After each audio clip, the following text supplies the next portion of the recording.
Kyle Morrison sat at his desk in the human embassy on the neutral station called Gateway 7.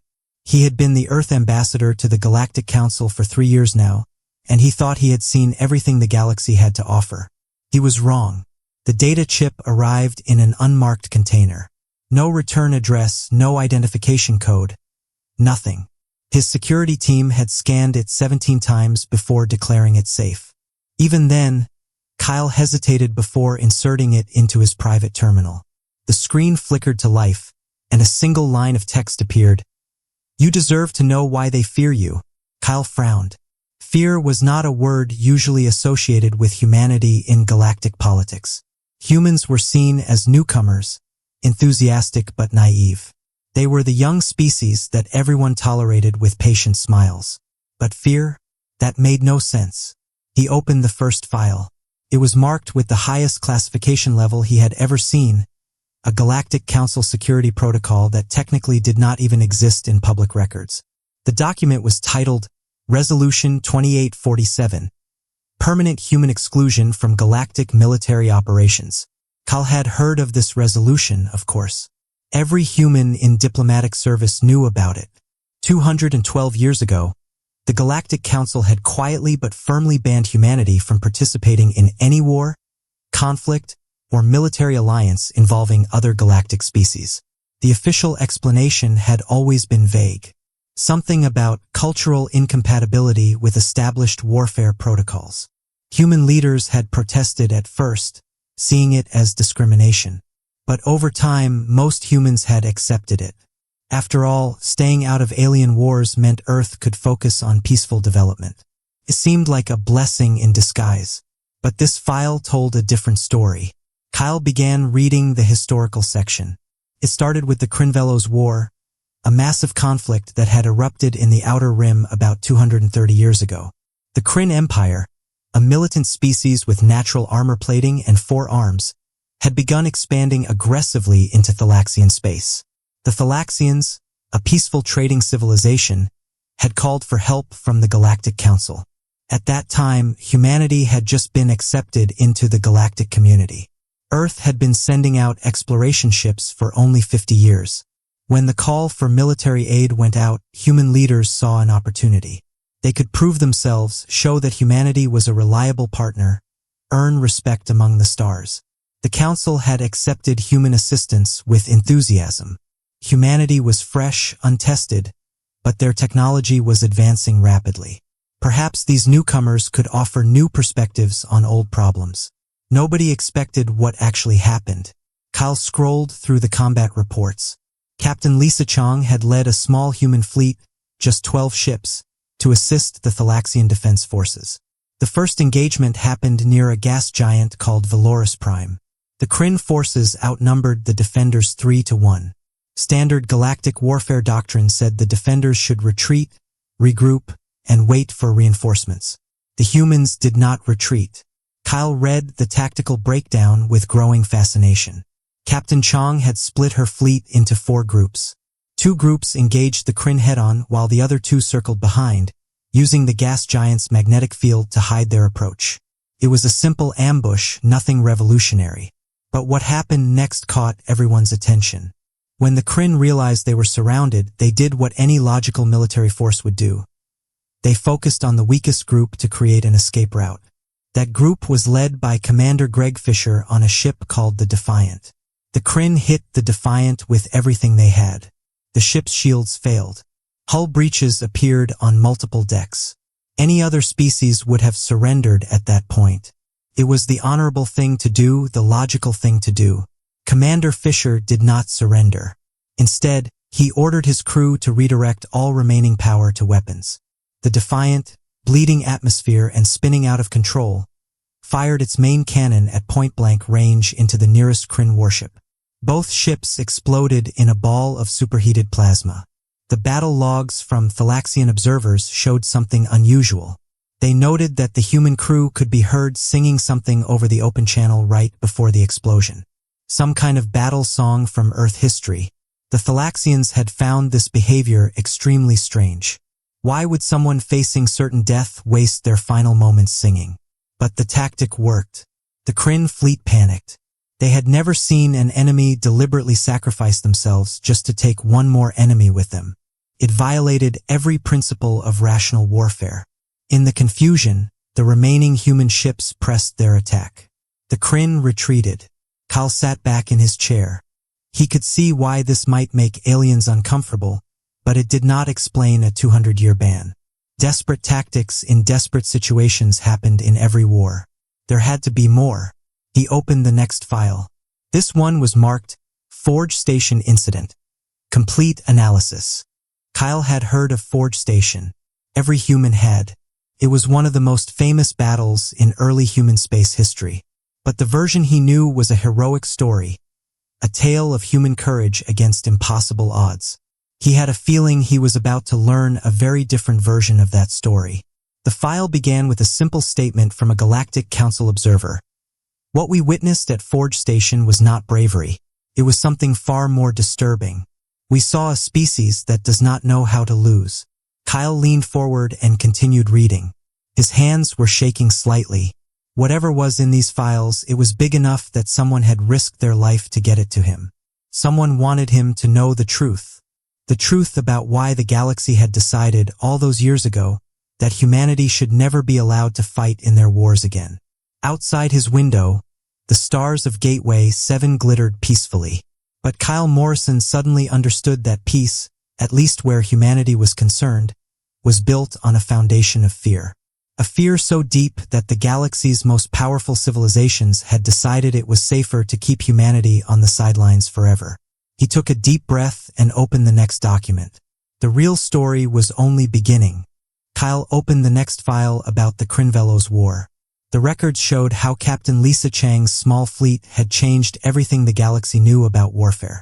The Thalaxians had invited humans to help defend 3 mining colonies from Kryn raiders. Standard defense protocols said to protect the most valuable colony first. Lisa Chang ignored those protocols completely. Instead, she asked the Thalaxian commander one simple question. Which colony has the most civilians? When told it was the smallest and least valuable mining station, she moved her entire fleet there. The Thalaxians were confused. The Kryn were delighted. They attacked the valuable colonies while the humans defended worthless rocks. But Chang had studied the Kryn culture.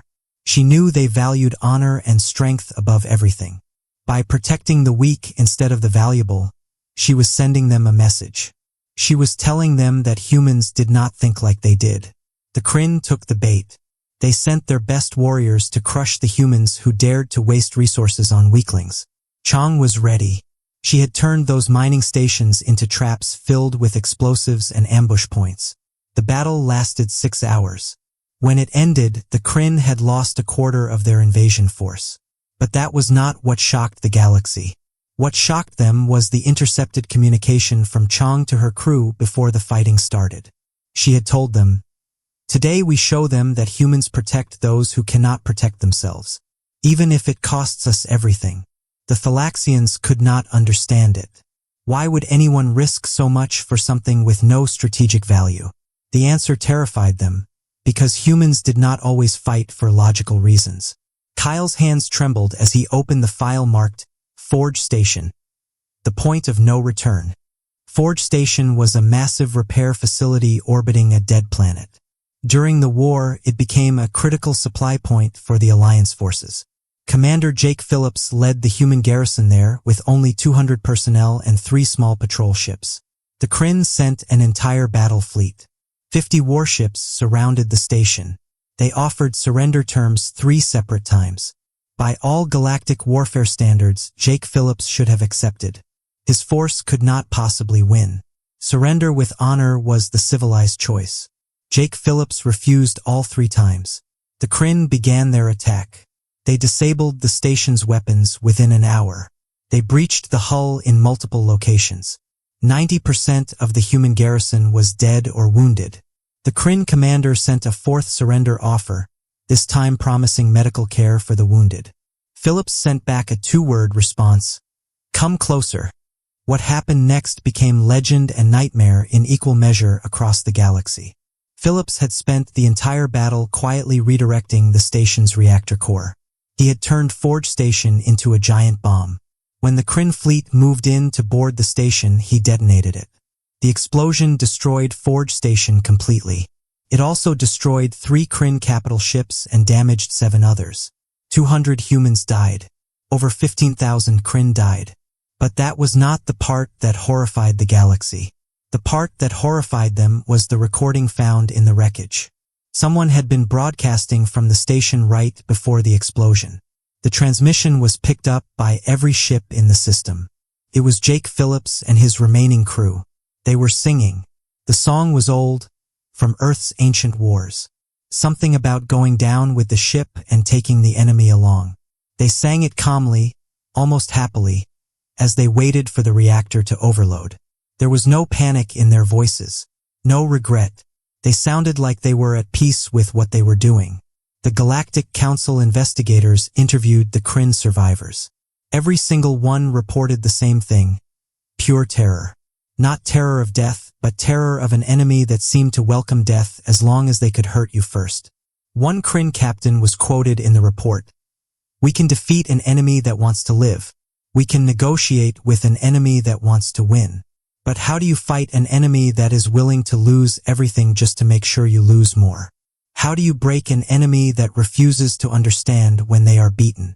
Kyle read the psychological analysis attached to the report. A Thalaxian military expert had written, "Human forces display a behavioral pattern we have termed catastrophic persistence. When faced with certain defeat, instead of accepting logical outcomes, they escalate to mutually destructive options. They seem to prefer mutual destruction over surrender." Another analyst had added a note: "This is not bravery. Bravery is overcoming fear to achieve victory. This is something else. This is a species that has weaponized spite." Kyle sat back and rubbed his eyes. He was starting to understand. The galaxy had not banned humans from warfare to protect other species from human aggression. They had done it to protect everyone, including humans, from what humans became when pushed into corners. He opened the next file. It was titled Post-War Psychological Evaluation: Why Humanity Must Never Fight Again. The real nightmare, Kyle realized, was not what humans had done during the war. It was what the galaxy had learned about what humans were capable of doing if they ever felt truly threatened. Kyle opened the psychological evaluation file. It was hundreds of pages long, compiled by Dr. Valaxis, the most respected xenopsychologist in the galaxy. After the war ended, the Galactic Council had demanded answers. They needed to understand what made humans fight the way they did. Dr. Valaxis had spent 2 years interviewing human veterans and studying Earth's military history. The report began with an interview transcript. Sergeant Danny Ward, a veteran of 12 battles, sat across from Dr. Valaxis in a simple white room. Dr. Valaxis asked, "When your ship was damaged and surrounded, why did you not surrender?" Danny had shrugged. "My buddy got killed in the first attack. I wasn't going to let them get away with that." Dr. Valaxis pressed further. "But you could not win. Your death would not bring your friend back." Danny looked confused by the question. "It's not about winning anymore at that point. It's about making them pay for what they did." Dr. Valaxis noted in his report, "Subject displays what humans call spite motivation. When personally wronged, logical self-preservation instincts become secondary to inflicting cost on the transgressor. This appears to be a deeply embedded psychological trait." The next interview was with Lieutenant Claire Stevens. She had survived the Battle of Crimson Nebula, where her entire squadron was wiped out. She had been the only survivor, rescued 3 days later from a damaged escape pod. Dr. Valaxis asked her, "When you realized you were the last one alive, what did you think about?" Claire's answer was recorded word for word. "I thought about how I was going to make sure their sacrifice mattered. I thought about how I was going to tell their families what they did. I thought about finishing the mission they died for." Dr. Valaxis wrote, "Humans form intense emotional bonds with their combat units. They refer to these bonds as pack bonding or family. When members of this pack die, surviving humans do not calculate rational next steps. Instead, they become emotionally driven to validate the deaths by continuing the fight regardless of strategic value." The report contained dozens of similar interviews. Every single human veteran displayed the same patterns. They fought harder after losses. They took greater risks when protecting comrades.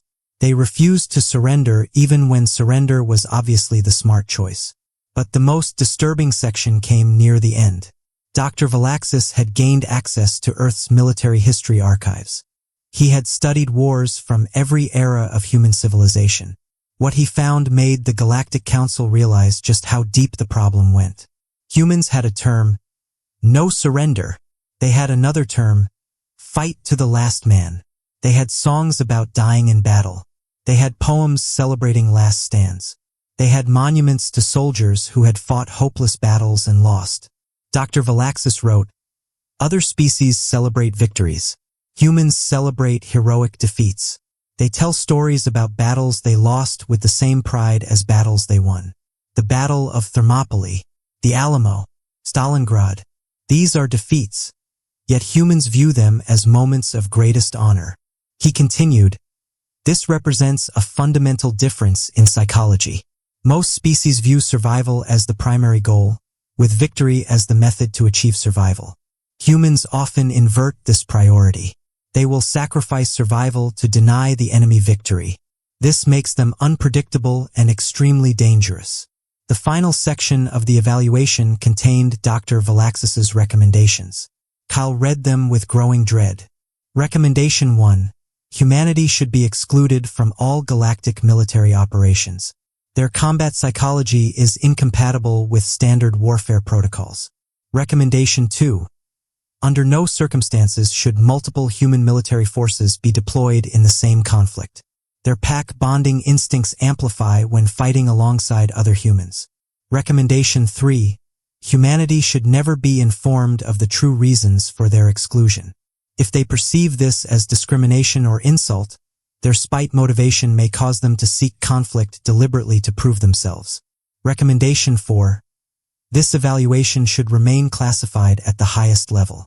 If other species learn human combat psychology, they may attempt to adopt similar tactics, destabilizing galactic warfare conventions.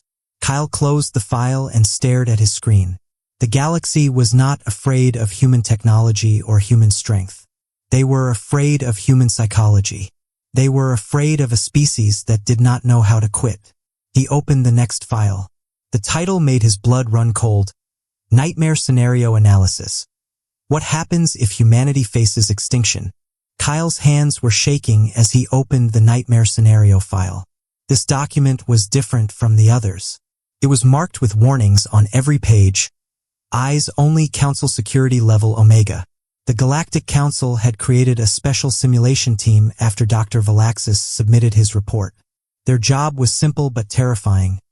Predict what humans would do if they faced total extinction. The team had built their models using 200 years of human history. They studied every major war, every conflict, every time humans had been pushed to the breaking point. Then they ran thousands of simulations. The results were unanimous. Every single scenario ended the same way. Kyle read the executive summary with growing horror. In all simulations where humanity faces extinction-level threat, they do not surrender. They do not negotiate. They do not seek survival. Instead, they immediately escalate to maximum destructive capacity with the goal of inflicting maximum damage on the enemy, regardless of cost to themselves. The report included specific examples from Earth's history. During their Second World War, when one nation faced potential defeat, they had fought in their cities until those cities were rubble. They had continued fighting even when their country was being destroyed around them. But that was not the worst part. The worst part was what humans had invented during that same war. The simulation team had discovered something called the Manhattan Project. Humans had created weapons that could destroy entire cities in single explosions.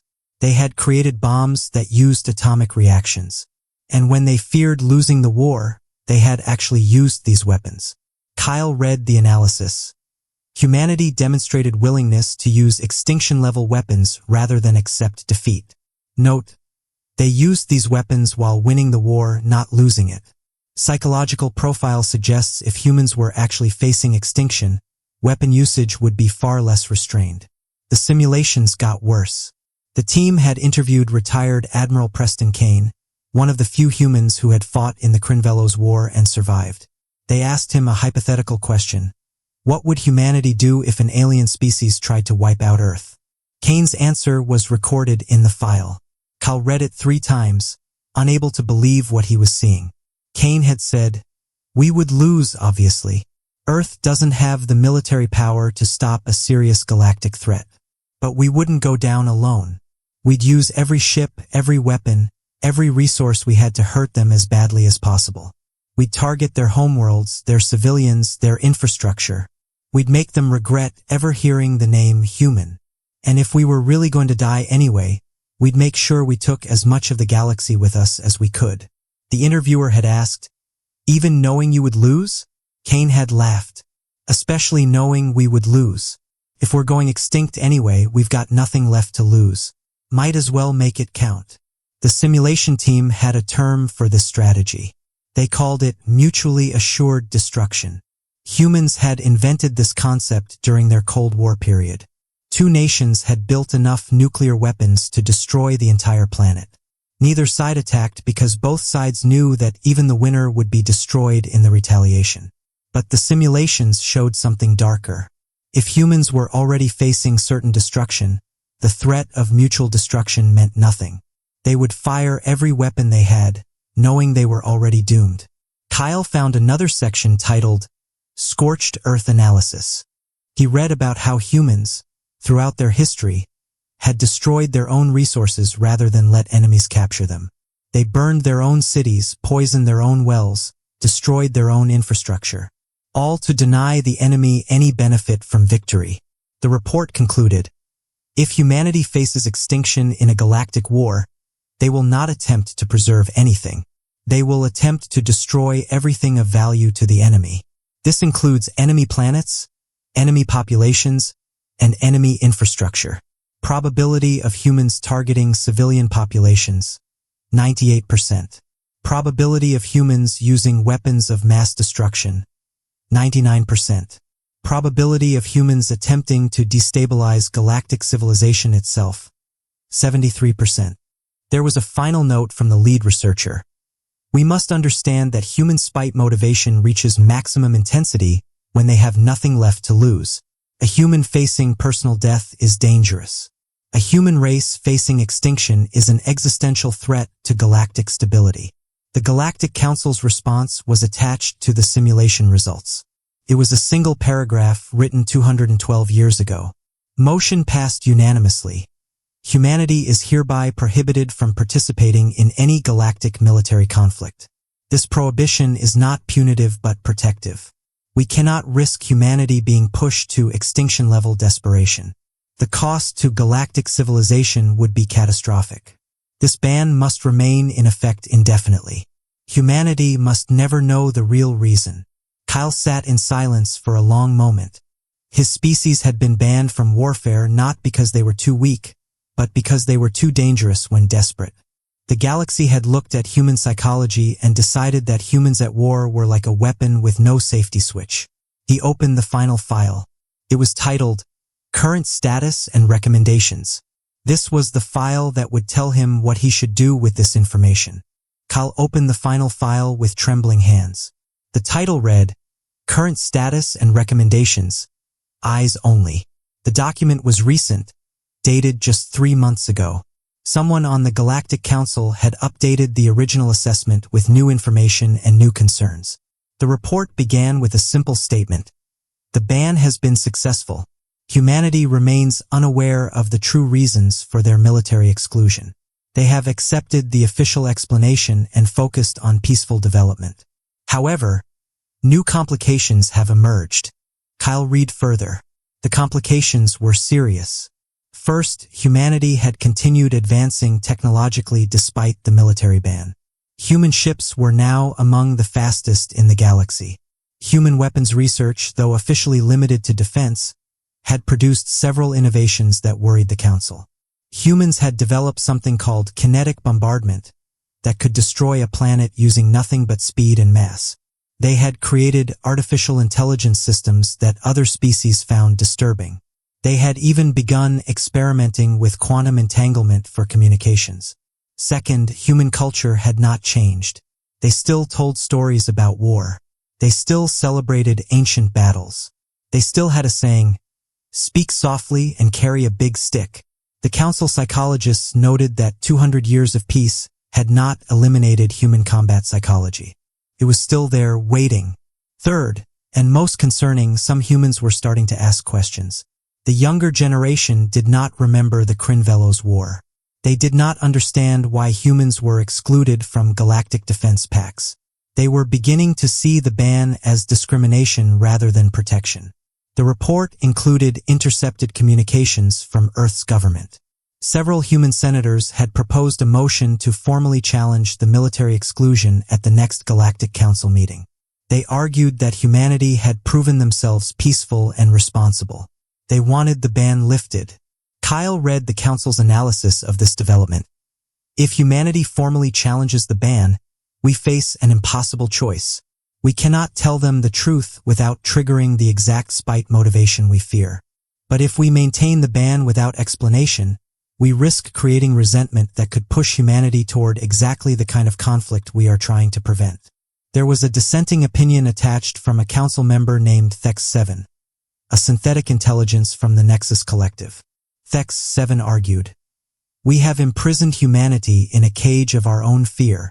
We have denied them agency based on what they might do in circumstances we are careful never to create. This is not justice. This is cowardice. Perhaps it is time to trust humanity with the truth." But the majority opinion was clear. The ban must remain. The risk is too great. Humanity must never know.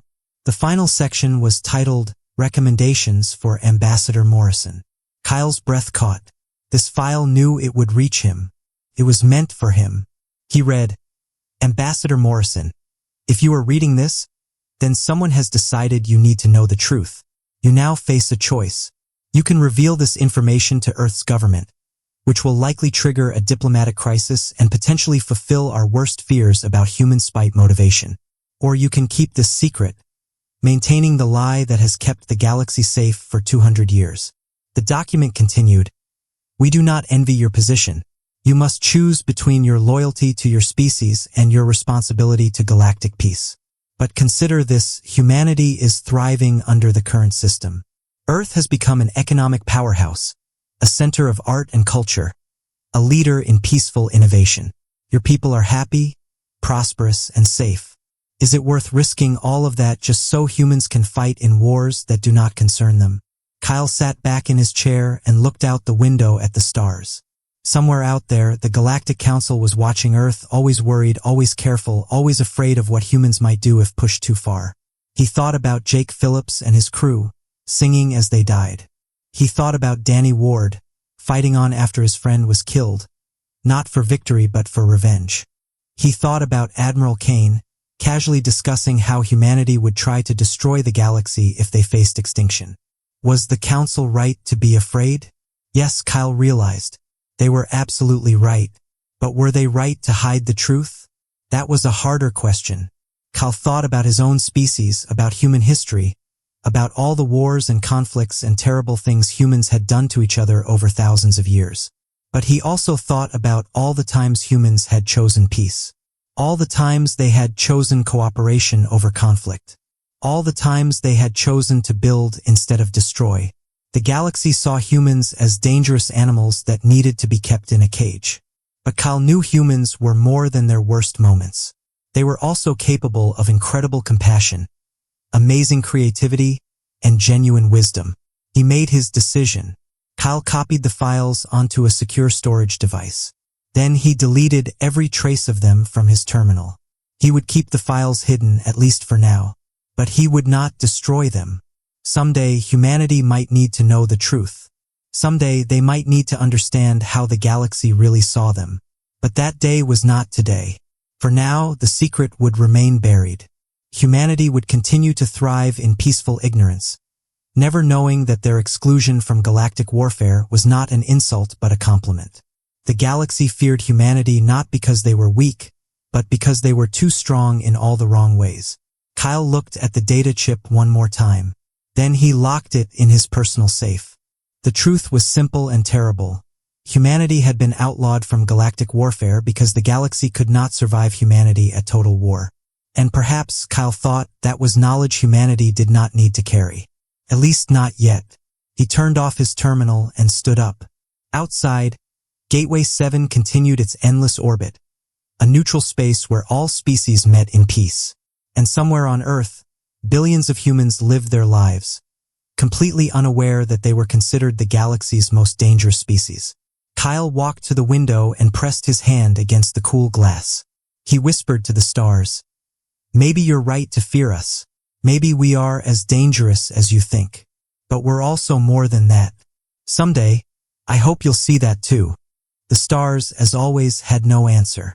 But Kyle Morrison, the human ambassador who now carried the galaxy's most terrible secret, would make sure that when the truth finally came out, it would be on humanity's terms, not out of fear or spite, but out of choice. Because that, he thought, was what made humans truly different. They always had a choice, even when the galaxy tried to take it away. And someday they would choose to prove the galaxy wrong.